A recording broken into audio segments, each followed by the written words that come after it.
18 de mayo de 2005. Madrid. Hotel Palace. Una sala de prensa abarrotada de periodistas, fotógrafos y cámaras de televisión de medio mundo. Hace calor. Las luces de los focos iluminan una mesa larga con un micrófono solitario. Los reporteros llevan más de una hora esperando. Algunos murmuran que no va a venir, que está demasiado enferma, que la última vez que alguien la vio en público llevaba un pañuelo en la cabeza y había perdido 15 kilos, que el cáncer ya le llegó a los pulmones y que los médicos no le dan mucho tiempo. Y entonces se abre una puerta lateral y entra ella, Rocío Dúrcal, la española más mexicana del mundo. La mujer que le puso voz a Amor Eterno, la que vendió más de 50 millones de discos cantando rancheras con acento de Madrid, y la que hizo llorar a 3 generaciones de mujeres latinas con canciones que no había escrito, pero que cantaba como si las hubiera vivido todas. Camina despacio, más despacio de lo que cualquiera la recuerda. Se sienta, sonríe, pero no es la sonrisa de las películas de los 60 ni la sonrisa de los escenarios con mariachi. Es una sonrisa que duele porque Rocío Dúrcal tiene cáncer. Le empezó en el útero en 2001, lo venció, volvió a grabar discos, volvió a los escenarios, pensó que lo había derrotado, pero el cáncer volvió. Y ahora le ha llegado a los pulmones y ella lo sabe, y todos en esa sala lo saben, y nadie quiere decirlo en voz alta. Los periodistas le preguntan por México, por la música, por su familia. Ella responde con esa gracia madrileña que nunca perdió, ame esa mezcla de ternura y desparpajo que la hacía única en cualquier escenario del mundo. Habla de sus hijos, de Junior, su marido, que la cuida como la cuidó siempre, de lo mucho que extraña los escenarios, el olor del mariachi, la emoción de sentir a miles de personas cantando sus canciones con ella. Habla de México con una emoción que solo pueden entender los que han tenido dos patrias. Y entonces alguien levanta la mano y hace la pregunta que todo el mundo quería hacer, pero nadie se atrevía. La pregunta que llevaba años flotando en el aire como una canción que nadie quiere escuchar. La pregunta sobre Juan Gabriel, sobre el hombre que le escribió las canciones más importantes de su vida, sobre el amigo que la convirtió en leyenda, sobre la persona que llevaba años sin hablarle. Rocío baja la mirada. El silencio dura 3 segundos, 3 segundos que pesan como 30 años.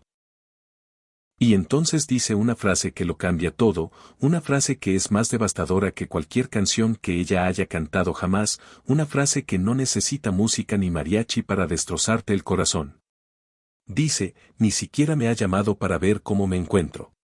10 meses después, Rocío Dúrcal murió. Murió en su casa de Torrelodones, en Madrid, el 25 de marzo de 2006, a los 61 años, rodeada de su familia, de Junior, de Carmen, de Antonio, de Zaila, pero no de él. Juan Gabriel no la llamó. No fue al funeral, no envió flores, no le mandó una carta. Mandó un mensaje de pésame por su página de internet y al mes y medio estaba organizando un concierto homenaje a Rocío en el Auditorio Nacional de México. Un homenaje multitudinario con mariachi, con orquesta, con pantallas gigantes proyectando la cara de Rocío. Un homenaje a la mujer a la que no le había levantado el teléfono ni una sola vez mientras se moría de cáncer. La hija menor de Rocío, Charlotte Dúrcal, lo dijo ante las cámaras de la televisión española con una frase que le partió el corazón a medio continente, ahora sí haces homenajes y no hablas con ella. Hoy vas a descubrir 4 cosas que nunca te contaron sobre la amistad más importante de la música latina. 4 secretos que explican cómo fue posible que 2 personas que se querían como hermanos, que llenaron escenarios juntos durante una década, que vendieron decenas de millones de discos, terminaran sin hablarse mientras una de ellas se moría. Te voy a avisar cuando llegue cada uno. Primero, lo que realmente pasó entre Juan Gabriel y el esposo de Rocío, o el libro que fue retirado por orden judicial y las fotografías que Junior llamó fotomontaje. Segundo, la noche en que Rocío se subió al escenario de Monterrey durante una canción llamada Tu Abandono, para pedirle perdón al hombre que le había dado sus canciones más grandes. ¿Y por qué ese abrazo no cambió absolutamente nada? Tercero, lo que Juan Gabriel le hacía a espaldas de Rocío mientras ella le cantaba al mundo sus canciones, la obsesión por copiarla que su propia hija reveló en televisión española. Y cuarto, lo que pasó al mes y medio de la muerte de Rocío, el homenaje que indignó a la familia y dividió a la opinión pública, y la frase con la que Saila lo destruyó ante las cámaras. Pero para entender cómo fue posible que esto ocurriera, necesitas conocer el mundo que construyó a estas dos personas, porque esta historia no empieza el día que todo se derrumbó, empieza mucho antes. Y empieza con algo que tú probablemente viste en tu propia televisión. Para entender a Rocío Dúrcal hay que entender primero de dónde venía. Y de dónde venía era de lo más humilde que te puedas imaginar. María de los Ángeles de las Heras Ortiz nació el 4 de octubre de 1944 en el barrio de Cuatro Caminos, en Madrid. España estaba destruida. La guerra civil había terminado hacía apenas 5 años. La posguerra había dejado hambre, silencio, miedo y pobreza. No había glamour, no había espectáculo, había supervivencia. Su familia era humilde entre las humildes. 6 hijos. La madre lavaba ropa ajena para ganarse la vida. El padre trabajaba en lo que podía. No había dinero para lujos, no había dinero para casi nada. Rocío, o la hermana mayor, tuvo que dejar la escuela muy pronto y empezó a trabajar de aprendiz de peluquera siendo todavía una niña. Lavaba cabezas, barría pelos del suelo, y mientras barría cantaba todo el día. Cantaba canciones que escuchaba en la radio. Cantaba flamenco que su abuelo le enseñaba. Cantaba coplas que su madre tarareaba mientras lavaba la ropa. Porque tenía algo que nadie le había enseñado y que nadie le podía quitar, una voz. Una voz que su abuelo paterno reconoció antes que nadie en el mundo. Le decía que su voz era fresca como el rocío de la mañana. De ahí vino el nombre que la haría inmortal. No de un productor, no de un empresario, de un abuelo que la escuchaba cantar en la cocina de una casa pobre de Cuatro Caminos y sabía que esa niña iba a ser grande. A los 15 años, animada por su familia, ahí participó en varios concursos radiofónicos de canto. Primero se hacía llamar Rocío Benamejí, después Rocío Fiestas. Estaba buscando su nombre, estaba buscando su camino. Y en 1959, esa niña de barrio obrero se plantó en el programa de televisión Primer Aplauso de Televisión Española. Conducido por José Luis Uribarri, y cantó La Sombra Vendo con una seguridad y una potencia vocal que dejó helado a todo el plató.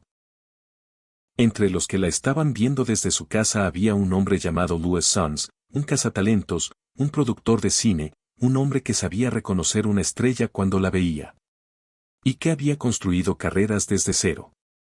Sanz vio a esa niña de 15 años y supo inmediatamente lo que tenía delante. Al día siguiente estaba tocando la puerta de la casa de los padres de Rocío en Cuatro Caminos. Les propuso un contrato en exclusiva con su productora, Época Films. Los padres, que eran gente humilde pero no tonta, aceptaron. Sanz la sacó de la peluquería y la metió en un colegio. Le puso profesores de canto, de baile, de actuación, de dicción, de idiomas. La preparó durante 3 años con una disciplina casi militar. Le enseñó cómo moverse frente a una cámara, cómo sonreír para una foto, cómo agarrar un micrófono, cómo ser una estrella antes de serlo. Y entre los dos eligieron el nombre que la haría famosa. Rocío, como la llamaba su abuelo, y Dúrcal, un apellido que ella señaló con el dedo al azar sobre un mapa de España. El dedo cayó sobre un pueblo de la provincia de Granada llamado Dúrcal. Así de simple, así de azaroso. Así nació un nombre que iba a recorrer el mundo entero. En 1962, o cuando Rocío tenía 17 años recién cumplidos, Luis Sanz la lanzó al cine con Canción de Juventud, dirigida por Luis Lucía. La película contaba la historia de una adolescente en un colegio de chicas que resolvía los problemas del mundo adulto con su sonrisa y con su voz. El papel estaba escrito pensando en ella. Era Rocío interpretando a Rocío. Y la película fue un éxito rotundo. Recaudó fortunas en España y en toda Latinoamérica. Rocío cobraba 75.000 pesetas por la película, una cifra astronómica para la época, sobre todo para una niña que hacía unos meses estaba barriendo pelos en una peluquería. España entera se enamoró de esa chica morena con ojos enormes, con una voz que podía pasar de la alegría al llanto en una sola nota, que cantaba, bailaba y hacía reír y llorar a partes iguales. ¿Tú la recuerdas?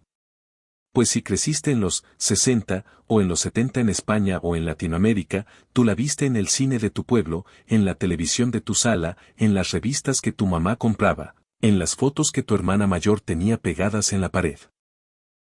Era la novia de España, era la chica que todas las madres querían que su hija fuera, limpia, simpática, talentosa, trabajadora, con una voz que te hacía sentir que el mundo era un lugar bonito.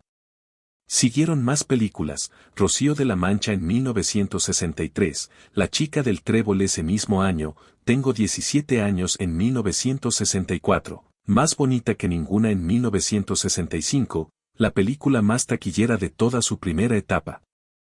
Acompáñame en 1966. Buenos días, Condesita, en 1967. O 15 películas en 15 años, todas con canciones, todas con ella como protagonista absoluta. Rocío era imparable, era la estrella juvenil más grande que España había tenido en décadas. Pero había algo más esperándola, algo que iba a cambiar su vida para siempre, y no era una película. En el rodaje de Más bonita que ninguna conoció a un grupo de músicos españoles llamados Los Brincos.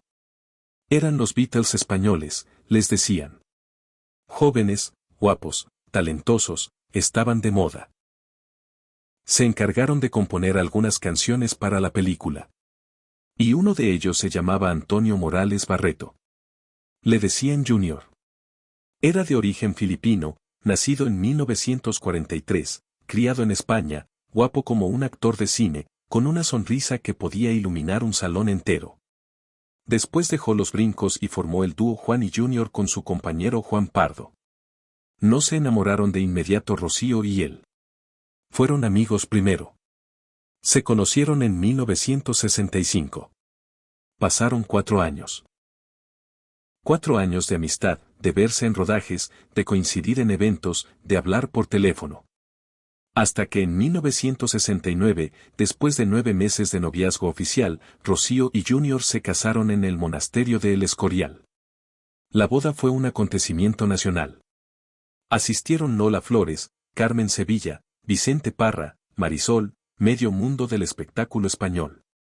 Los periódicos le dedicaron portadas, las revistas del corazón se pelearon por las fotos exclusivas.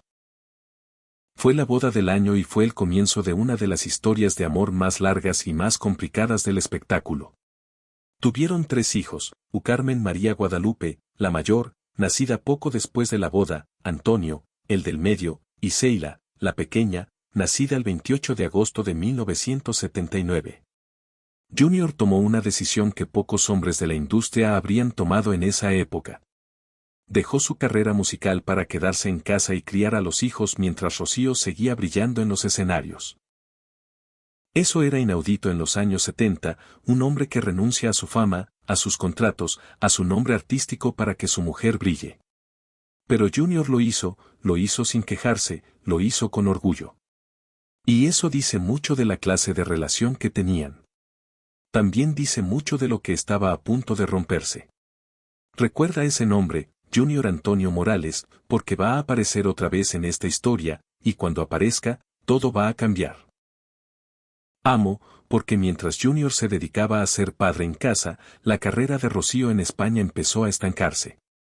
El cine español cambió en los años 70. Las películas musicales de Niña Prodigio dejaron de funcionar. Franco había muerto. España se estaba abriendo. El público quería otra cosa. Rocío intentó adaptarse. Hizo teatro, hizo televisión, y en 1977 hizo una película llamada Me siento extraña, una cinta de cine adulto dirigida a un público completamente diferente al que la había seguido durante 15 años. Según su coestrella Bárbara Rey, fue la única película de la que Rocío se arrepintió.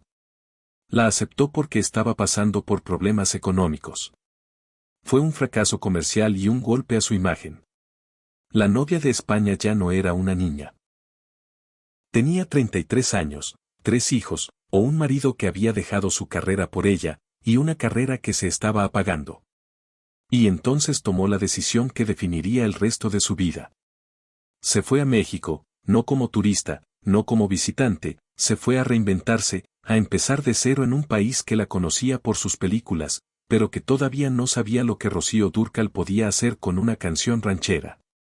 Y ahí, en México, la estaba esperando alguien.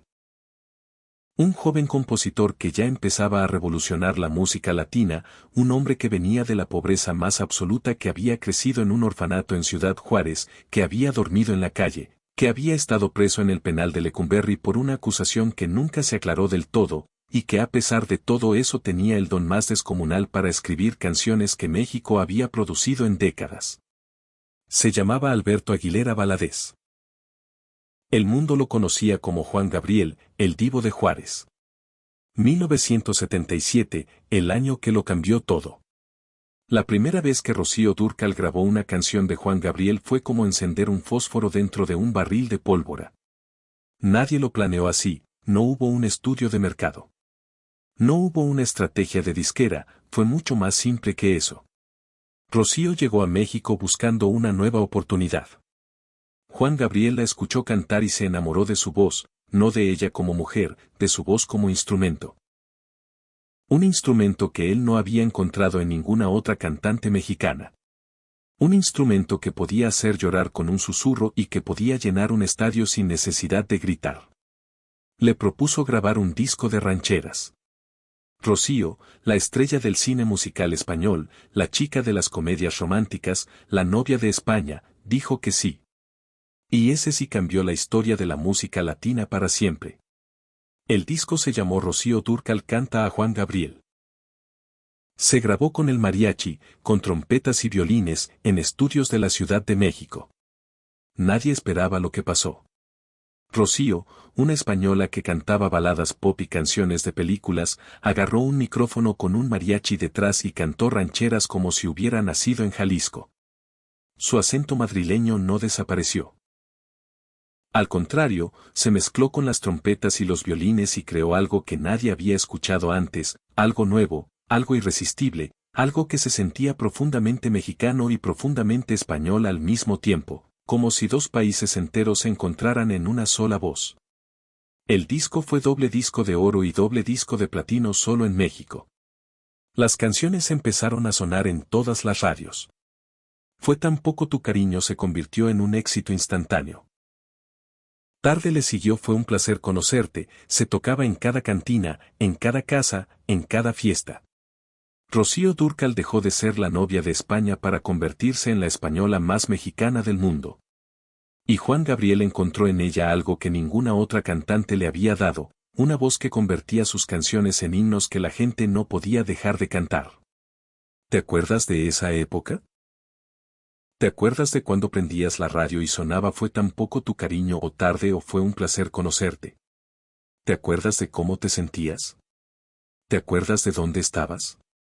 En la cocina de tu casa, en el coche de tu papá, en la fiesta de 15 años de tu prima.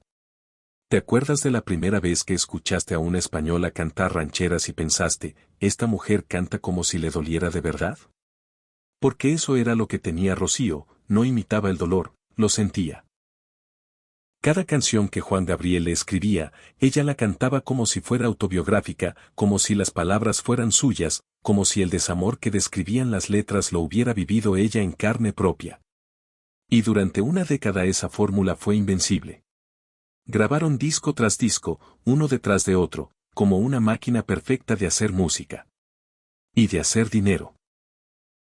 Canta a Juan Gabriel Volumen 2 llegó en 1978 con Me Gustas Mucho, que con el tiempo fue declarado parte del patrimonio de la cultura popular y musical de México. Una española a Patrimonio Cultural de México, piensa en eso un momento.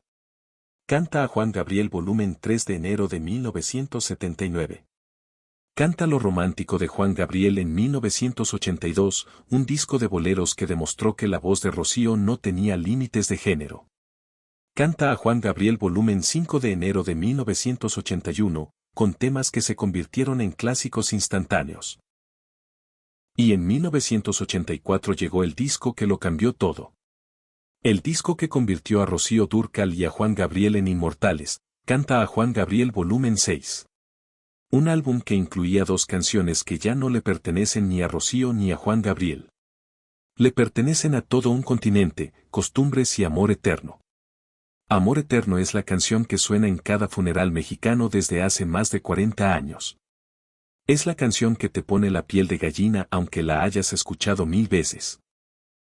Es la canción que un padre le canta a un hijo muerto, que una hija le canta a una madre que se fue, que un amante le canta a la persona que nunca volverá. Juan Gabriel la escribió para su madre, que había muerto sin que él pudiera despedirse, y Rocío la cantó con tal dolor, con tal verdad, con tal profundidad, que la hizo suya para siempre. Cuando escuchas Amor Eterno no piensas en Juan Gabriel, piensas en Rocío, piensas en su voz quebrándose en la palabra eterno. Piensas en esa manera que tenía de pronunciar, tú eres la tristeza de mis ojos, como si estuviera hablando directamente contigo, en tu sala, en tu cocina, mientras tú llorabas recordando a alguien que ya no está. Ese disco vendió más de 10 millones de copias en todo el mundo, o 5,5 millones solo en México. Se convirtió en el 6º disco más vendido en toda la historia de México, el disco de rancheras más vendido de la historia universal. Una española cantando música mexicana hizo lo que ningún mexicano había logrado, romper absolutamente todos los récords. Amor Eterno y Costumbres fueron declarados Patrimonio de la Cultura Popular y Musical de México. 2 canciones escritas por un hombre de Ciudad Juárez e interpretadas por una mujer de Cuatro Caminos, Madrid, convertidas en tesoro nacional. Anota esa fecha, 1984. Fue el año más alto de la amistad entre Rocío y Juan Gabriel. Todo lo que vino después fue cuesta abajo, pero en ese momento, en ese año, eran invencibles y su relación dejó de ser solo profesional. Se convirtieron en familia. Viajaban juntos, cenaban juntos, compartían camerinos, se cuidaban el uno al otro. Rocío lo llamaba Alberto, su nombre real, el nombre que solo usaban las personas que lo querían de verdad. Él la llamaba Marieta, el apodo cariñoso que le habían puesto de niña, el nombre que usaba su abuelo. Guarda esa palabra, Marieta, vas a necesitarla para entender el final. En total, entre 1977 y 1987, Rocío Dúrcal grabó 8 producciones discográficas bajo la dirección de Juan Gabriel. 8 discos en 10 años.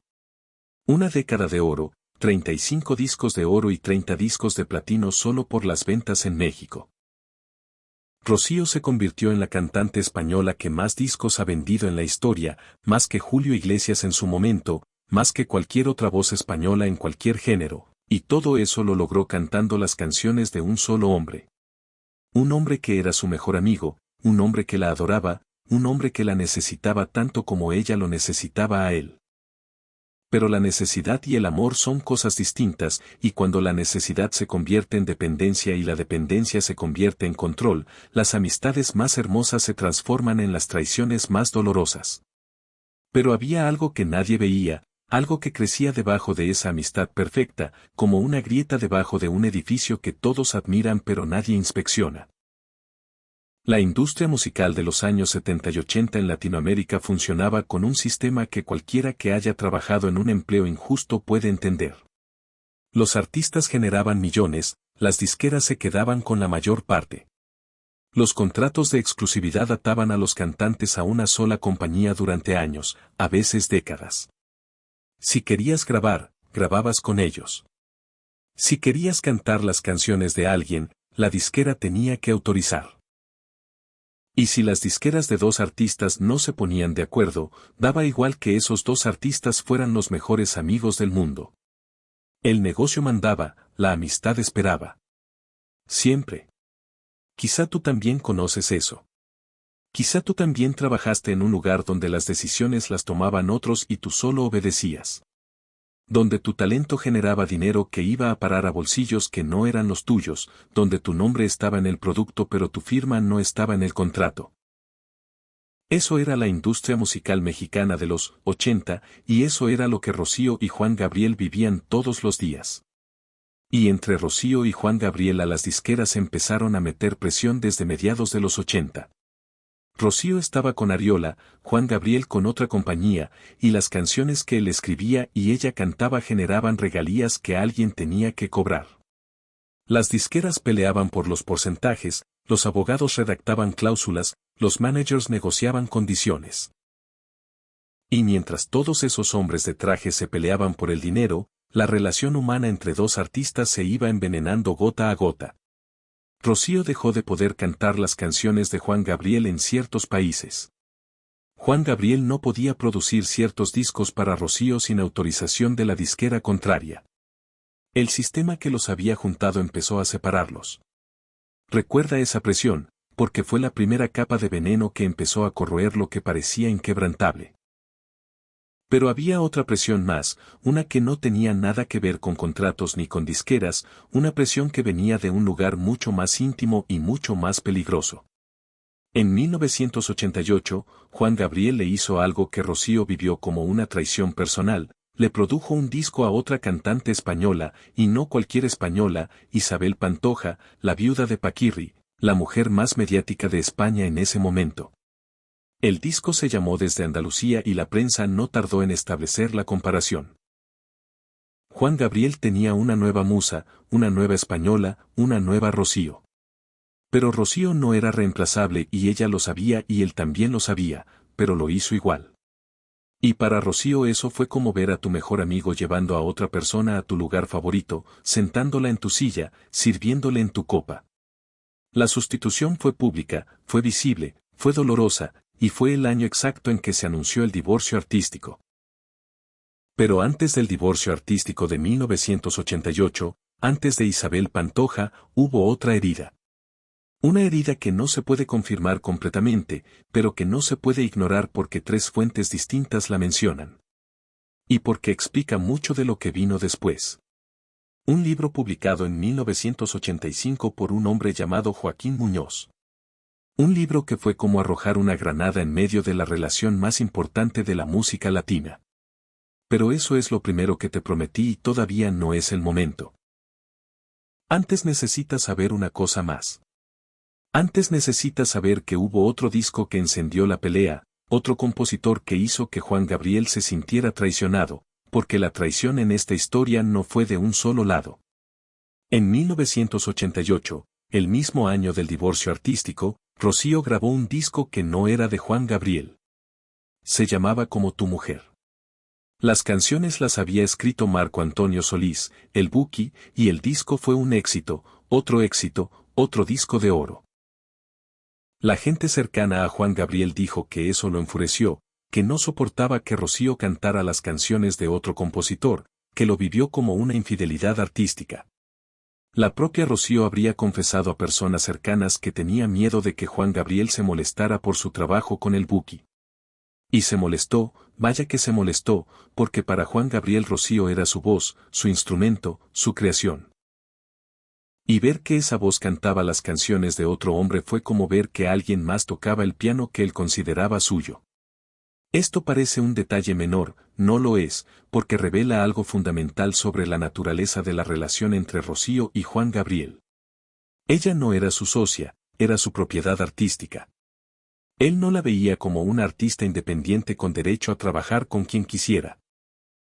La veía como una extensión de sí mismo, y cuando ella ejerció su libertad creativa, él lo interpretó como traición. Esa misma dinámica, la del genio que controla y el artista que busca libertad, ha destruido cientos de relaciones en la industria musical, pero pocas tan grandes como esta. Era 1986. O 1987. Las fuentes difieren en la fecha exacta. Rocío estaba en Puerto Vallarta filmando el video de La Guirnalda, una de las últimas canciones que grabaron juntos antes de la ruptura definitiva. Estaba concentrada trabajando con su equipo de producción. Cuidando cada plano, cada ángulo, cada detalle de su imagen como siempre lo hacía, porque Rocío era una perfeccionista que no dejaba nada al azar. Y de pronto, uno de sus asistentes le avisó que había cámaras de televisión en el set de filmación, cámaras que ella no había autorizado, cámaras que alguien había enviado para grabar escenas del rodaje sin su consentimiento. Ese alguien era Juan Gabriel. Había contactado a programas de televisión para que filmaran a Rocío trabajando, probablemente con la intención de usarlo como material promocional o como contenido para algún programa. Pero no le pidió permiso, no le avisó, no la consultó. Y Rocío explotó. Le llamó por teléfono, le gritó. Ella misma lo reconoció años después en una entrevista en el programa de Cristina, o con esa honestidad brutal que la caracterizaba. A lo mejor levanté el tono de voz un poco más de la cuenta, y en ese momento no era el momento adecuado ni oportuno. Pero el daño ya estaba hecho. Juan Gabriel no era un hombre que aceptara que le gritaran. Su orgullo era tan grande como su talento, y su talento era descomunal. A partir de esa llamada, la conversación se cortó. Ninguno de los dos llamó al otro para disculparse, ninguno de los dos dio el primer paso, y la amistad más productiva de la música en español empezó a desmoronarse en silencio. No con un portazo, con un teléfono que dejó de sonar. En 1988 se anunció oficialmente lo que los medios llamaron el divorcio artístico. La versión oficial fue elegante, diferencias profesionales, caminos distintos. A ambos se respetan y se admiran, pero han decidido trabajar por separado. La prensa rosa se volvió loca, las teorías se multiplicaron. Las disqueras, las cámaras de Puerto Vallarta, los celos por el Buquí, Isabel Pantoja. Todo circulaba, todo se comentaba, pero la verdad era mucho más compleja y mucho más dolorosa, porque había algo más, algo que Rocío Dúrcal se llevó a la tumba sin confirmarlo públicamente. Algo que su hija Zayla insinuó en televisión española décadas después sin terminar de decirlo. Y algo que un libro prohibido había puesto sobre la mesa 3 años antes, con fotografías que desataron un escándalo que nadie pudo controlar. Aquí viene lo primero que te prometí. En 1985, un año antes de la pelea por las cámaras de Puerto Vallarta, un año antes del divorcio artístico, cuando Rocío y Juan Gabriel todavía eran oficialmente amigos y todavía llenaban escenarios juntos, un hombre llamado Joaquín Muñoz publicó un libro titulado Juan Gabriel y yo. Joaquín Muñoz no era un periodista de chismes ni un escritor de revistas de corazón, era un exministerio público que había dejado su carrera en la Procuraduría para convertirse en administrador y hombre de confianza de Juan Gabriel. Había viajado con él por todo el mundo durante 4 años. Había convivido con él en la intimidad de las giras, los camerinos, las casas, los hoteles. Había visto cosas que nadie más había visto. Y decidió escribirlo todo. El libro tenía 254 páginas, estaba escrito en primera persona como unas memorias y vendió millones de copias antes de que la justicia lo retirara del mercado, porque lo que contenía ese libro era dinamita. Muñoz describía la vida privada de Juan Gabriel con un nivel de detalle que solo alguien que hubiera estado ahí podía conocer. Hablaba de sus relaciones sentimentales, de sus amores secretos, de su orientación sexual, algo que Juan Gabriel nunca confirmó ni desmintió públicamente en toda su vida y que se convirtió en el tema más especulado de la farándula mexicana durante 4 décadas. Pero el libro incluía algo más que testimonios, incluía fotografías del cantante acompañado de supuestas parejas, fotografías tomadas en Madrid, en Acapulco, en la Ciudad de México. Y había una fotografía en particular que fue la que provocó el terremoto más grande, una fotografía tomada en una habitación de Madrid, en la que aparecía Juan Gabriel junto a un hombre que no era cualquier hombre, era Antonio Morales Barreto Jr., el esposo de Rocío Dúrcal, el padre de sus 3 hijos, en una situación que Muñoz describió como íntima y comprometedora. Quizá tú también conoces lo que es descubrir algo que no querías saber sobre alguien en quien confiabas con los ojos cerrados. Quizá tú también sabes lo que se siente cuando una información que no pediste destruye en 5 segundos lo que tardaste años en construir. Cuando todo lo que creías saber sobre tu familia, sobre tu pareja, sobre tu mejor amigo, de pronto se pone en duda por una sola imagen, por una sola declaración, por un solo libro. Lo que Rocío Dúrcal vivió cuando ese libro salió a la luz fue exactamente eso, pero multiplicado por millones de personas leyéndolo en las revistas y comentándolo en cada cena, en cada reunión, en cada peluquería de México y de España. El escándalo fue monumental. La prensa lo cubrió durante semanas. Juan Gabriel demandó a Muñoz. Ganó la batalla legal. El libro fue retirado de todas las librerías y todos los puestos de venta, pero las copias ya estaban en la calle, la gente ya lo había leído, las fotos ya habían circulado y la pregunta ya estaba instalada en el imaginario colectivo de todo un continente. ¿Era verdad que Juan Gabriel se había enamorado del marido de su mejor amiga? ¿Era verdad que la amistad más hermosa de la música latina tenía debajo un triángulo que nadie podía nombrar en voz alta? Junior lo negó durante toda su vida. Dijo que las fotos eran un fotomontaje, que no era él el que aparecía junto a Juan Gabriel en esa habitación de Madrid, que todo era una mentira fabricada por un ex empleado resentido. En 2008, Junior publicó su propio libro de memorias donde acusó a Juan Gabriel de acoso y de espiar su intimidad con Rocío. En 2009, Muñoz demandó a Junior por difamación ante la Procuraduría General de la República, exigiendo que se retractara de haber dicho que las fotos eran un fotomontaje y pidiendo una indemnización millonaria por daños a la moral. En 2011, Junior publicó otro libro atacando a Juan Gabriel, donde lo acusaba de comportamientos obsesivos hacia él y hacia Rocío, pero nunca confirmó ni negó de forma categórica la versión más extrema del libro de Muñoz. Nunca dijo, no pasó absolutamente nada. Dijo que las fotos eran falsas, pero sobre lo que Muñoz describió con palabras mantuvo un silencio elocuente. Lo que hay que decir con claridad es esto: la versión de Joaquín Muñoz nunca fue confirmada por ninguno de los tres protagonistas. Ni Rocío, ni Juan Gabriel, ni Junior hablaron nunca públicamente de este tema específico. Ni una sola vez, ni una entrevista, ni una declaración. Silencio absoluto. El productor musical Gustavo Farías, que trabajó estrechamente con ambos, rebatió la versión del triángulo amoroso y atribuyó la ruptura exclusivamente a problemas profesionales y de ego. Pero hay algo que no se puede ignorar, lo que Zayla Durcal declaró en el programa Lazos de Sangre de RTVE años después. Zayla no confirmó la versión del libro de Muñoz, pero dijo dos cosas que apuntan en una dirección que no es solo profesional. Dijo que Juan Gabriel tenía una fascinación por su madre que quería ser como ella, y que la relación entre Juan Gabriel y la familia Durcal Morales se volvió incómoda por razones que iban más allá de un problema de disqueras.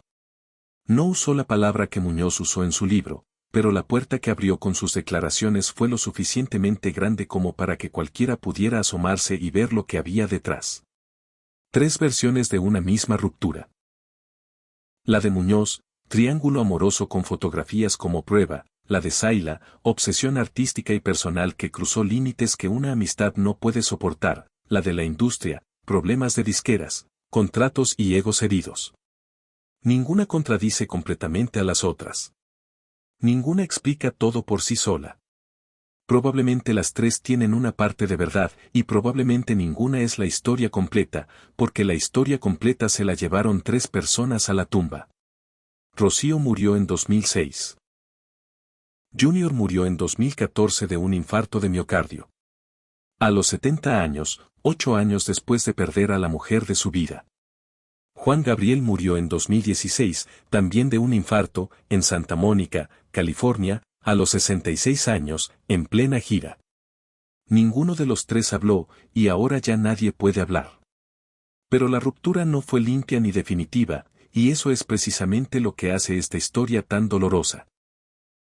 No fue un portazo, fue un desangrarse lento que duró 20 años, porque hubo un intento de reconciliación, hubo un momento en que parecía que todo podía arreglarse, hubo un periodo en que se mandaban cartas uno al otro, según contó la propia Rocío, cartas que dejaban por debajo de la puerta. Sin atreverse a hablar cara a cara, preguntándose uno por el otro a través de terceros. Rocío lo describió en una entrevista como algo tonto e inmaduro.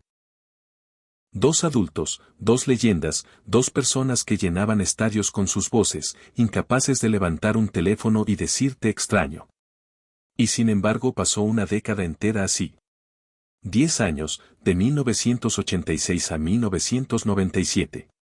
10 años en los que las canciones más famosas de la música en español seguían sonando en cada radio, en cada boda, en cada funeral, en cada cantina de México y de medio mundo. Pero las dos personas que las habían creado no se dirigían la palabra. Y entonces las disqueras, que habían sido parte del problema, se convirtieron en la solución temporal, porque había dinero de por medio, mucho dinero. Y las disqueras querían otro disco de Rocío y Juan Gabriel, así que los sentaron a grabar juntos por compromiso contractual, no por amistad, no por cariño, por contrato. El disco se llamó Juntos otra vez. Ese nombre, lee ese nombre otra vez. Juntos otra vez. Como si el título pudiera reparar lo que las personas no habían sido capaces de reparar. Se grabó en 1997. Tenía canciones nuevas escritas por Juan Gabriel. Tenía al Mariachi Vargas de Tecalitlán. Tenía una orquesta sinfónica de Seattle. Dirigida por Gustavo Farías. Era un disco enorme, ambicioso, caro, producido como si fuera la gran reconciliación del siglo. Y fue un éxito comercial aplastante. 2 discos multiplatino, disco de oro, más de 200.000 copias vendidas solo en Estados Unidos, los primeros lugares de popularidad durante meses en toda Latinoamérica. El sencillo Destino se convirtió en número 1. Los fans celebraron como si hubieran ganado una guerra, pero detrás de las cifras había una verdad que dolía, una verdad que el productor Gustavo Farías reveló años después con una honestidad que pocos se habrían atrevido a tener. Dijo que cuando se hizo la presentación del disco al público y a la prensa, Rocío y Juan Gabriel no se hablaron, literalmente. Él salía por el lado izquierdo del escenario, ella salía por el lado derecho. Ensayaron como los profesionales que eran, sonrieron para las cámaras como los profesionales que eran, cantaron juntos como los profesionales que eran. Pero al terminar el show, en la rueda de prensa que siguió a la presentación, Juan Gabriel estaba sentado en la mesa esperando y Rocío no salía. No se hablaron, dijo Farías. Él salía del lado izquierdo, ella salía del lado derecho.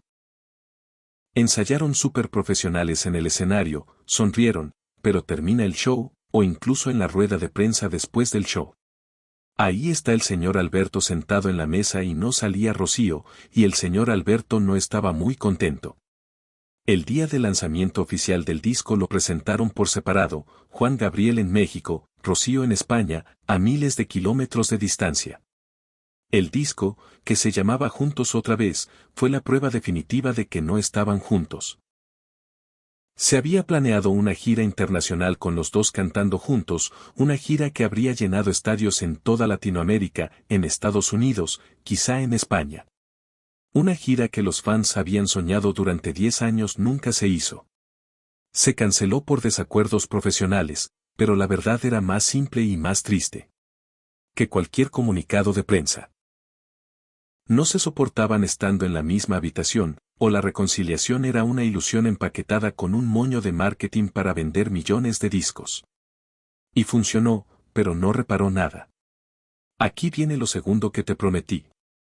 Antes de ese disco contractual, antes de esa presentación donde no se hablaron, antes de Juntos otra vez, hubo un momento, un solo momento que demuestra quién era realmente Rocío Dúrcal como persona, no como artista, no como estrella, como persona. Un momento en que hizo algo que muy pocas personas en la industria del espectáculo han hecho jamás, algo que requiere más valor que cantar delante de 100.000 personas. Más valor que enfrentarse a un micrófono sabiendo que millones te están escuchando. Algo que requiere tragarse el orgullo entero, masticarlo, tragarlo y ponerlo a los pies de alguien que te ha lastimado. Rocío se subió a un escenario a pedirle perdón a Juan Gabriel. En público, delante de su gente, delante de su tierra, delante de miles de personas que pagaron una entrada para verlo a él, no a ella. Y lo hizo eligiendo la canción más perfecta y más cruel que podía haber elegido. Una canción que él le había escrito. Una canción que hablaba de abandono. Fue en Monterrey.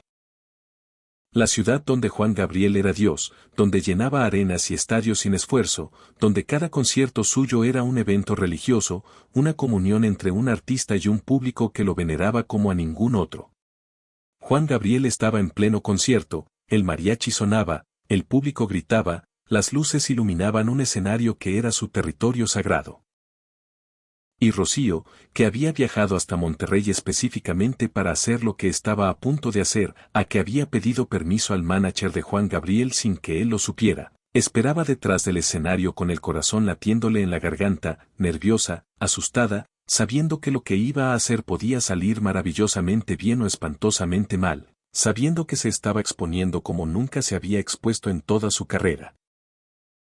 Entonces empezó a sonar una canción, Tu abandono, una canción que Juan Gabriel había escrito y que ella había cantado cientos de veces. Una canción sobre el dolor de que alguien te deje, sobre la ausencia que pesa más que cualquier presencia. Y Rocío apareció por detrás del escenario, caminó hacia él. Juan Gabriel se dio la vuelta, la vio y se quedó paralizado. El público enloqueció. Los gritos, las lágrimas, el caos emocional de miles de personas que estaban viendo algo que nadie esperaba. Rocío caminó hasta él. Le dio un abrazo y ahí, delante de miles de personas, le pidió disculpas. Ella misma lo contó después en una entrevista que se volvió legendaria. Pedí permiso, lógicamente, a su manager. Me la jugué. En un momento que estaba con el mariachi y en la canción llamada Tu abandono, aparecí por atrás, se dio la vuelta, se quedó sorprendido, nos dimos un abrazo, le pedí disculpas delante de toda su gente, de su tierra. Nos seguimos viendo. Lo dijo con emoción, con esperanza, creyendo en ese momento que el abrazo significaba algo, que el perdón había sido aceptado, que la amistad podía renacer. Creo que si pasan de vez en cuando esta mancuerna entre Alberto y yo, fue una de ellas, dijo hablando de su relación con una ternura que hacía imposible no conmoverse. Imagínate ese momento, cierra los ojos e imagínatelo.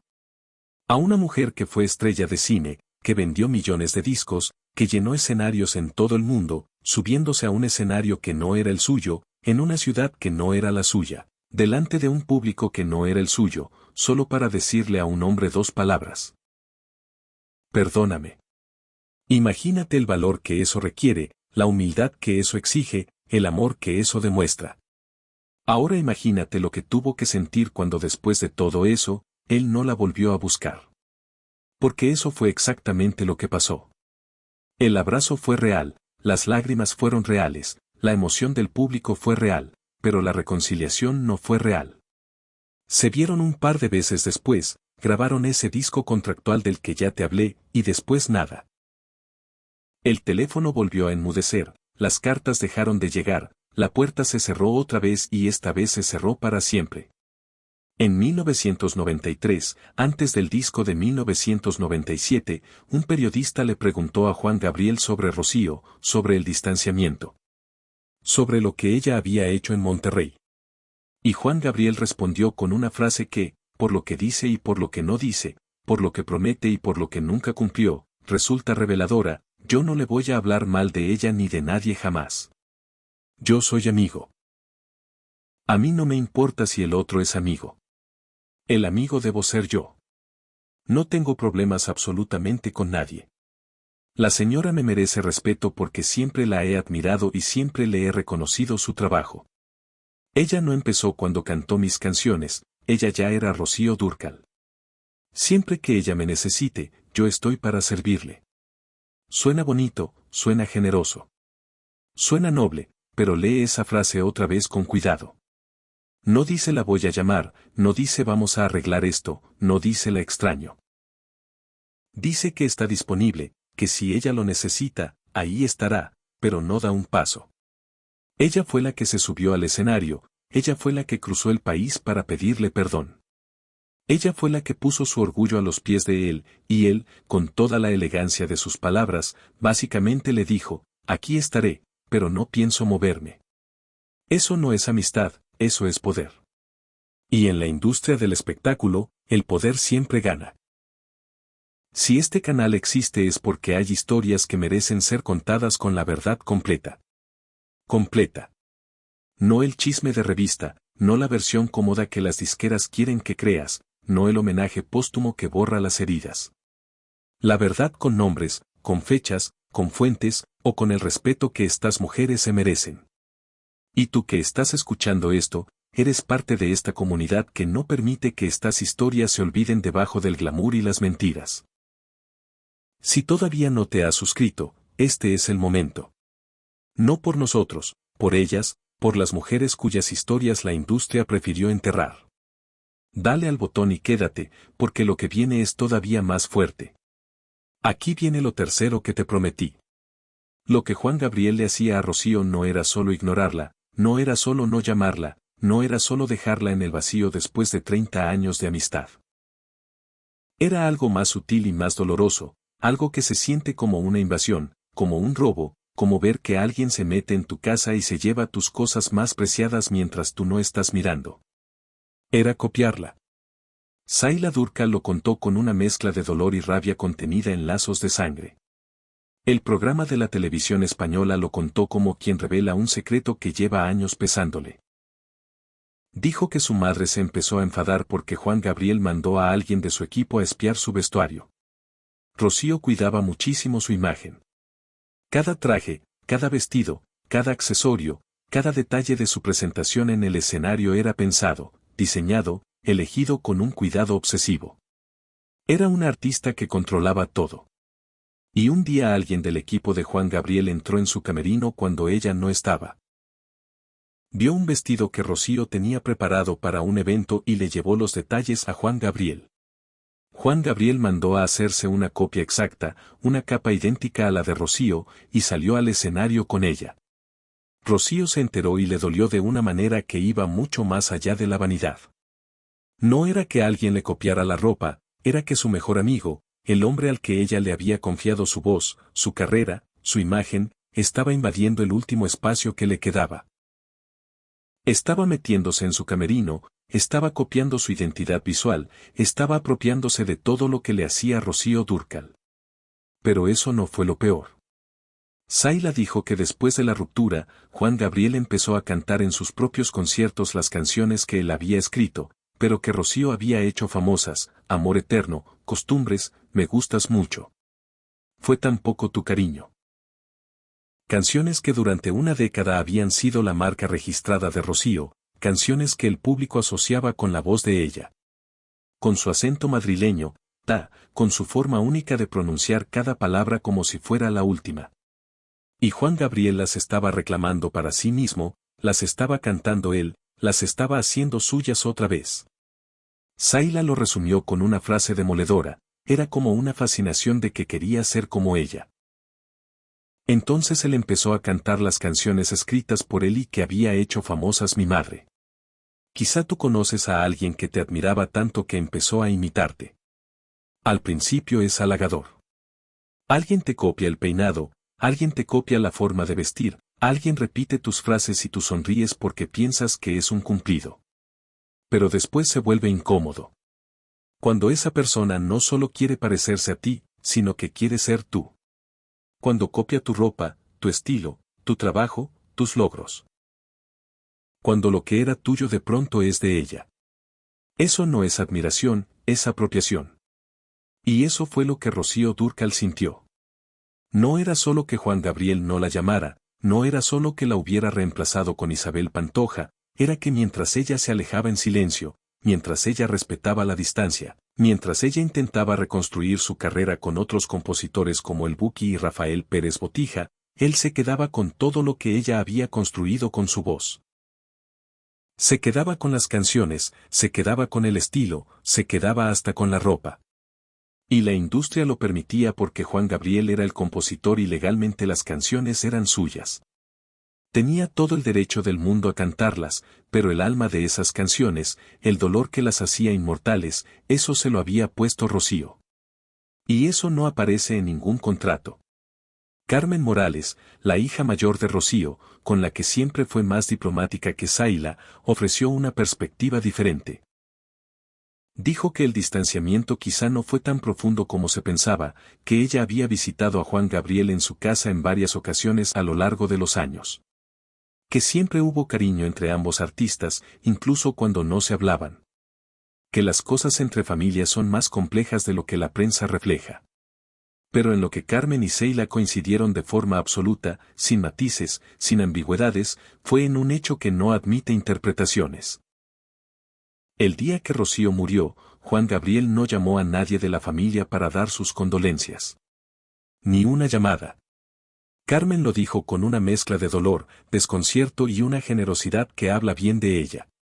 Muere mi madre y no recibimos ninguna llamada. Eso fue así.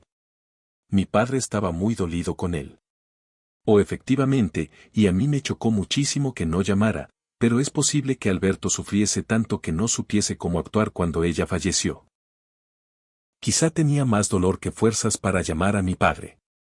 No estoy excusándolo porque no está aquí para escucharme. Nunca se lo pregunté, no mantuvimos el contacto. Esa declaración de Carmen es quizá la más honesta de toda esta historia, porque no acusa ni perdona. Simplemente dice, pasó esto y nunca sabré por qué. Pero antes de la muerte vino la enfermedad, y la enfermedad fue la prueba de fuego, la prueba que demuestra lo que una amistad vale de verdad. Porque es fácil ser amigo cuando todo va bien, cuando hay discos que vender, escenarios que llenar, dinero que repartir. Pero la amistad real se mide en los momentos en que no hay nada que ganar, solo algo que dar. Y Juan Gabriel falló esa prueba de la peor manera posible. En 2001, a Rocío Dúrcal le diagnosticaron cáncer de útero. Tenía 56 años, estaba en la cima de su madurez artística. Acababa de grabar entre tangos y mariachi, un disco que demostraba que su voz seguía intacta y que su capacidad de reinventarse no tenía límite. Acababa de hacer una gira por España después de 10 años sin pisar los escenarios de su país natal. Y de pronto, el diagnóstico, la palabra que nadie quiere escuchar, cáncer. Se operó, luchó, se sometió a tratamientos duros, dolorosos, agotadores, y venció. El cáncer remitió, los médicos fueron optimistas. Rocío volvió a los escenarios con una fuerza que dejó atónitos a quienes pensaban que estaba acabada. Grabó en concierto inolvidable en 2002, un disco en vivo que capturaba la energía de una mujer que acababa de vencer a la muerte y quería demostrarlo. Grabó Caramelito en 2003 y en 2004, mientras grababa lo que sería su último disco, Alma Ranchera, los médicos le dieron la noticia que le destruyó la esperanza. El cáncer había vuelto, esta vez no en el útero, en los pulmones, y el cáncer de pulmón no perdona. El disco Alma Ranchera le valió una nominación a los Grammy Latino, y en 2005 la Academia de la Grabación le otorgó el Grammy Latino a la excelencia musical, el máximo reconocimiento que la industria puede darle a un artista. Un reconocimiento que dice, tú eres historia, tú eres leyenda, tú eres inmortal. Pero la inmortalidad de la música no se traduce en inmortalidad del cuerpo, y Rocío lo sabía. Se retiró de los escenarios, se quedó en su casa de Torrelodones, en las afueras de Madrid, con Junior, que la cuidaba como la había cuidado desde 1969, con una devoción que nunca vaciló. Con Carmen, con Antonio, con Sheila, con su familia, intentó seguir adelante, pero el cuerpo ya no respondía como antes. Perdió peso, perdió fuerza, tuvo que ingresar al hospital en más de una ocasión durante 2005.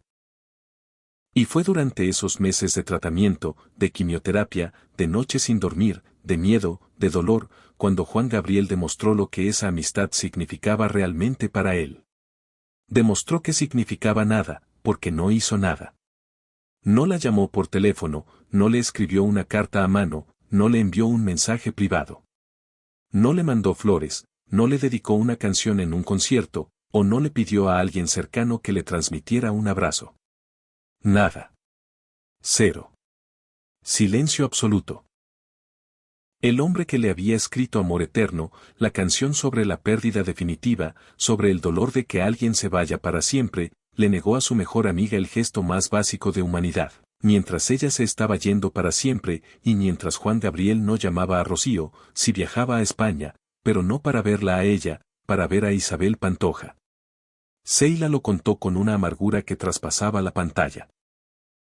Él estaba ya más acercado a Isabel Pantoja, y cuando venía a España iba a ver a la Pantoja y no a mi madre. Piensa en eso un momento. Juan Gabriel volaba de México a España, aterrizaba en el mismo país donde Rocío se estaba muriendo, y en lugar de desviar su coche hacia Torrelodones para verla, para abrazarla, para decirle estoy aquí, se iba a visitar a Isabel Pantoja, la mujer que la había reemplazado.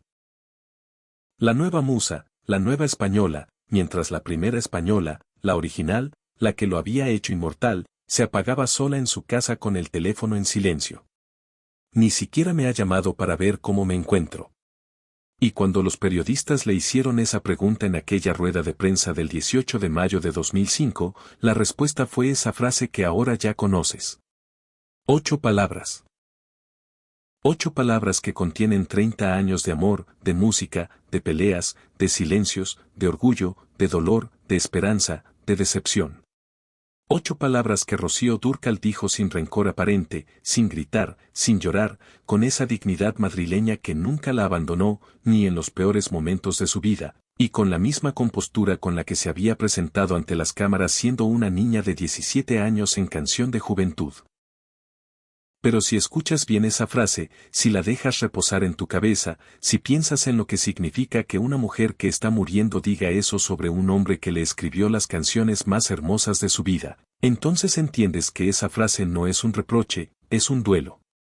Es el duelo por una amistad que murió antes que ella. Ni siquiera me ha llamado para ver cómo me encuentro. El 25 de marzo de 2006, 10 meses después de esa rueda de prensa, Rocío Dúrcal murió en su casa de Torrelodones, Madrid. Tenía 61 años. Estaba acompañada por Junior, por Carmen, por Antonio, por Zaila, por las personas que sí estuvieron ahí. España lloró, México lloró, Colombia lloró, Argentina lloró. Venezuela lloró, toda Latinoamérica lloró. La mujer que les había cantado amor eterno se había ido. La española más mexicana del mundo se había apagado en su Madrid natal. Sus cenizas fueron divididas entre 2 países, como había sido su vida. Una parte se quedó en España, en su tierra. Otra fue depositada en una cripta dentro de la Basílica de Santa María de Guadalupe, en la Ciudad de México, uniendo para siempre a las 2 patrias que la habían amado. La novia de España descansaba en la casa de la Virgen de México, y en las radios de medio mundo Amor Eterno seguía sonando, como si ella siguiera ahí, como si nunca se hubiera ido, como si la canción fuera más fuerte que la muerte. Aquí viene lo cuarto que te prometí.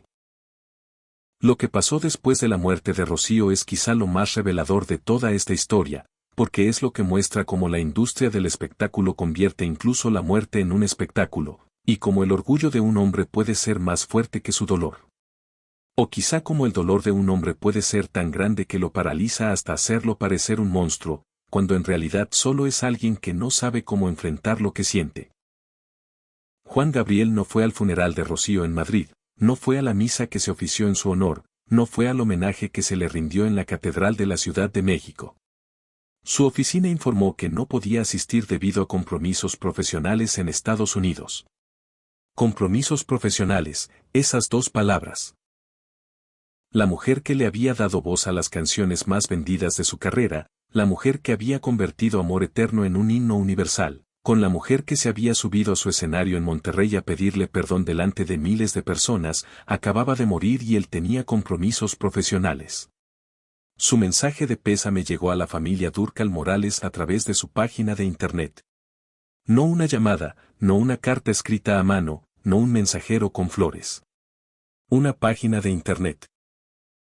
El mensaje decía, a toda la familia de Marieta María de Los Ángeles de las Heras, de mi Rocío, de nuestra amada Dúrcal, mi más sentido pésame, mis condolencias con todo mi corazón, mías y de todo mi México, del México de Rocío, de su México. La llamó Marieta, el nombre íntimo, el nombre que solo usaban los que la querían de verdad. Después de años sin hablarle, después de no levantar el teléfono ni una sola vez mientras ella se moría de cáncer, escribió de mi Rocío, como si todavía fuera suya, o como si la posesión funcionara incluso después de la muerte. Las palabras bonitas llegaron cuando ya no podían hacer nada, cuando ya no podían consolar a nadie.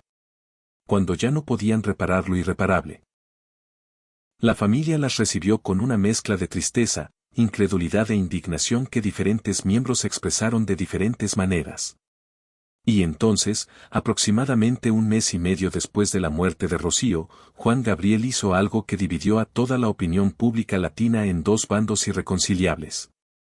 Anunció un concierto homenaje a Rocío Dúrcal, un concierto dentro de su gira de celebración de 35 años de carrera artística en el Auditorio Nacional de la Ciudad de México. Un homenaje grande, con mariachi, con orquesta, con pantallas gigantes mostrando fotografías de Rocío joven, de Rocío cantando a de Rocío sonriendo en esos escenarios que habían llenado juntos. Un homenaje producido con el mismo nivel de detalle y espectacularidad que Juan Gabriel ponía en todo lo que hacía. Para algunos fans fue un gesto hermoso, un reconocimiento público del amor que Juan Gabriel le tenía a Rocío. Una forma de decir ante el mundo entero que esa mujer había sido la persona más importante de su carrera. Para otros, incluyendo a parte de la familia de Rocío, fue una obscenidad, un acto de hipocresía tan grande que resultaba insoportable, porque estaba homenajeando en la muerte a alguien a quien había ignorado en la vida. En el escenario, con miles de personas viéndolo y millones siguiéndolo por televisión, Juan Gabriel dijo: compartí con ella lo mejor de mí, mis canciones, y ya ven, todos son recuerdos, nada más. El 25 de marzo empezó la leyenda de la señora Dúrcal, un amor eterno. Gracias por haber nacido, y compartir mis canciones y tantas cosas. Pero una amiga como tú es para siempre. Una amiga como tú es para siempre, lo dijo él sobre la mujer a la que no le dijo ni adiós, sobre la mujer a la que no llamó mientras se moría, sobre la mujer cuyo funeral no visitó porque tenía compromisos profesionales. La ironía es tan brutal real, que si la leyeras en una novela no te la creerías. Pero no es una novela, es la industria del espectáculo latinoamericano. Es un mundo donde puedes escribir las canciones de amor más hermosas del planeta y ser incapaz de decirle te quiero a la persona que las hizo inmortales. Un mundo donde puedes organizar un homenaje póstumo con mariachi y orquesta sinfónica, pero no puedes levantar un teléfono para decir cómo estás. Saila Dúrcal no lo soportó. En mayo de 2006, apenas 2 meses después de la muerte de su madre, cuando el dolor todavía estaba fresco como una herida abierta, Saila dio una entrevista en la que reventó contra Juan Gabriel con toda la furia acumulada de una hija que vio morir a su madre sola, sin recibir una llamada, un mensaje, una señal del hombre que le debía su mayor legado musical. Lo que Saila dijo fue crudo, fue directo, fue la clase de cosa que dice alguien que ya no tiene nada que perder porque ya lo perdió todo. Dijo: no me interesa nada de él, no quiero hablar de ese desgraciado. Mi mamá se fue muy dolida por lo malo que hizo. Esa palabra, desgraciado, o la hija menor de Rocío Dúrcal llamando desgraciado al divo de Juárez públicamente, sin filtro. Sin miedo, porque cuando una hija ve morir a su madre pidiendo una llamada que nunca llegó, el respeto por la fama del otro se evapora como agua en el desierto. Años después, en Lazos de Sangre de RTVE, Saila repitió el reclamo con más calma, pero con la misma contundencia: se murió mi madre y al mes y medio estaba haciendo un homenaje Juan Gabriel de ella. Entonces digo, ahora sí haces homenajes y no hablas con ella. Esa frase le dio la vuelta a todo el mundo hispanohablante porque condensaba en una sola oración lo que millones de personas sentían y no sabían cómo articular: la obscenidad de honrar en la muerte a quien despreciaste en vida. La cobardía de llenar un estadio para cantar canciones sobre alguien a quien no fuiste capaz de visitar en un hospital. La hipocresía de decir una amiga como tú es para siempre cuando el para siempre se terminó el día que dejaste de llamar. Junior, el esposo de Rocío, quedó destrozado. Según sus propias hijas, no supo afrontar la pérdida. El hombre que había dejado su carrera para que Rocío brillara, el hombre que la había cuidado durante toda su enfermedad, el hombre que le había sostenido la mano mientras el cáncer se la llevaba, no encontró la forma de vivir sin ella. Se encerró, se aisló. La herencia generó fricciones familiares entre los hijos. Carmen y Antonio por un lado, Junior por otro, Saila intentando no tomar partido. Se resolvió eventualmente, pero la ausencia de Rocío había dejado un agujero en el centro de esa familia que nadie podía llenar. Y 8 años después de la muerte de Rocío, el 4 de abril de 2014, Antonio Morales Barreto Jr. murió de un infarto de miocardio en España. Tenía 70 años. Se fue sin haber respondido la pregunta que la prensa le hizo durante 3 décadas. Se fue sin haber confirmado ni desmentido definitivamente lo que Joaquín Muñoz escribió en su libro. Se fue cargando un silencio que probablemente pesaba más que cualquier palabra. Y 2 años después de Junior, el 28 de agosto de 2016, Alberto Aguilera Valadez, Juan Gabriel, el divo de Juárez, murió de un infarto en su casa de Santa Mónica, California. Tenía 66 años. Estaba en plena gira. La gira se llamaba, o con otra de esas ironías que esta historia produce como si fueran canciones, México es todo. Murió sin haberse reconciliado con la familia de Rocío. Murió sin haber explicado públicamente por qué no la llamó durante su enfermedad. Murió sin haber respondido a las acusaciones de Zayla. Murió sin haber aclarado lo que Muñoz escribió en su libro. Murió como Rocío, cargando un silencio que ya nadie puede romper. Y Joaquín Muñoz, el autor del libro que desató el escándalo original, respondió a la muerte de Juan Gabriel de la manera más extraña posible, asegurando durante años que Juan Gabriel no estaba muerto, que seguía vivo, que él mantenía contacto con él. Una afirmación que nadie en el mundo le creyó y que terminó de destruir la poca credibilidad que le quedaba como fuente de esta historia. Lo que queda de todo esto no son respuestas, son preguntas que nunca se van a resolver. ¿Por qué un hombre capaz de escribir las canciones más emotivas del idioma español fue incapaz de hacer una llamada telefónica a su amiga moribunda? ¿Fue orgullo? ¿Fue culpa? ¿Fue cobardía? ¿Fue vergüenza por lo que había pasado con Junior? ¿Fue miedo de enfrentar la muerte de alguien a quien quiso tanto? ¿Fue todo eso junto? Carmen ofreció la interpretación más generosa. Quizá Juan Gabriel sufría tanto que no sabía cómo actuar, quizá tenía más dolor que fuerzas, quizá el hombre que podía emocionar a un estadio entero con su voz, se quedaba mudo cuando tenía que decir las palabras que realmente importaban. Eso no lo excusa, pero lo hace humano y lo hace entendible para cualquiera que alguna vez haya perdido a alguien por no haber tenido el valor de dar un paso cuando todavía había tiempo. Lo que también queda de esta historia es la música. Las canciones siguen ahí, intactas, inmortales, más vivas que las personas que las crearon. Amor Eterno sigue sonando en cada funeral mexicano, sigue poniendo la piel de gallina, sigue haciendo llorar. Costumbre sigue arrancando lágrimas en cada boda y en cada despedida. Me gustas mucho sigue siendo la canción que los mariachis tocan cuando alguien quiere decir te quiero sin atreverse a decirlo con sus propias palabras. La gata bajo la lluvia sigue siendo el himno de las mujeres que amaron a quien no las merecía. Esas canciones ya no le pertenecen ni a Rocío ni a Juan Gabriel, le pertenecen a todos los que las han cantado llorando a las 3 de la mañana. Le pertenecen a todas las madres que las escucharon en la radio mientras hacían de comer. Le pertenecen a todas las hijas que las bailaron en su boda. Le pertenecen a todos los que pusieron amor eterno el día que perdieron a alguien que ya no iba a volver. La música sobrevivió a la amistad.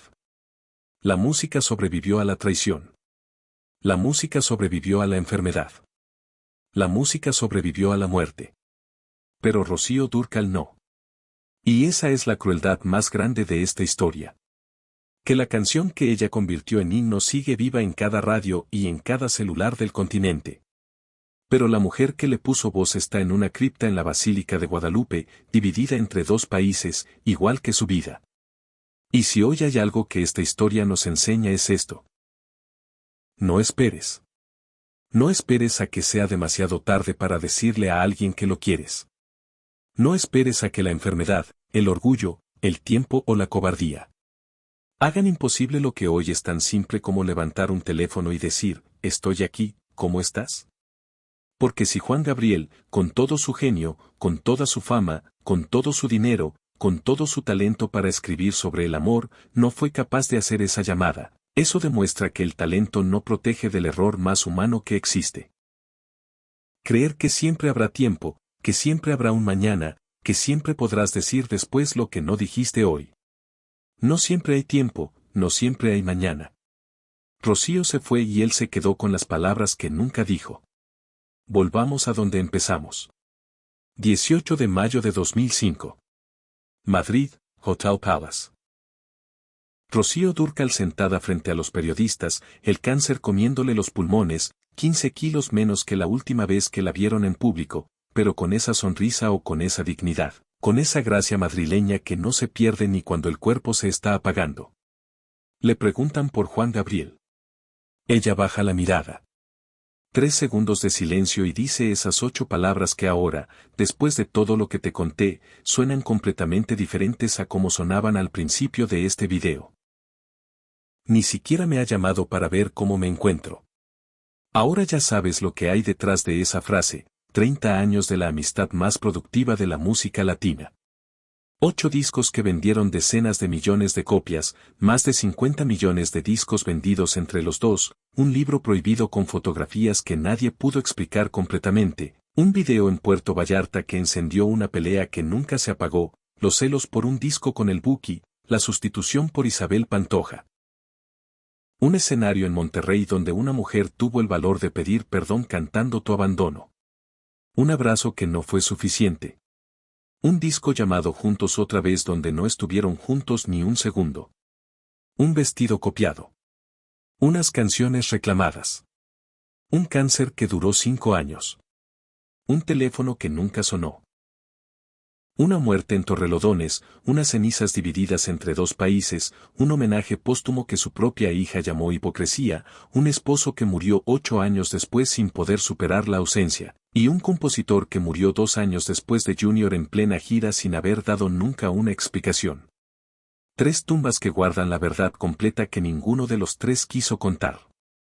La mujer que le cantó amor eterno al mundo entero murió sin que el hombre que le escribió esa canción le dijera ni adiós. Marieta se fue y las canciones se quedaron, pero las canciones sin Rocío son como un cuerpo sin alma. Suenan igual, pero no duelen igual. Quiero que me digas cuál fue la primera canción de Rocío Dúrcal que escuchaste, dónde estabas cuando la escuchaste por primera vez, qué sentiste, con quién estabas, porque tú creciste con ella en tu sala. Tú la escuchaste cantar amor eterno mientras planchabas, mientras cocinabas, mientras llorabas por alguien que ya no estaba. Rocío mereció más que un homenaje póstumo hecho por quien no tuvo el valor de llamarla en vida. Mereció que su historia se contara con verdad, con respeto, con dignidad. Y eso es lo que acabamos de hacer. Gracias por quedarte hasta aquí y escuchar esta historia tras el telón. No olvides darle like, activar la campanita y suscribirte. También deja un comentario y comparte esta historia si crees que necesita ser escuchada. Hasta la próxima.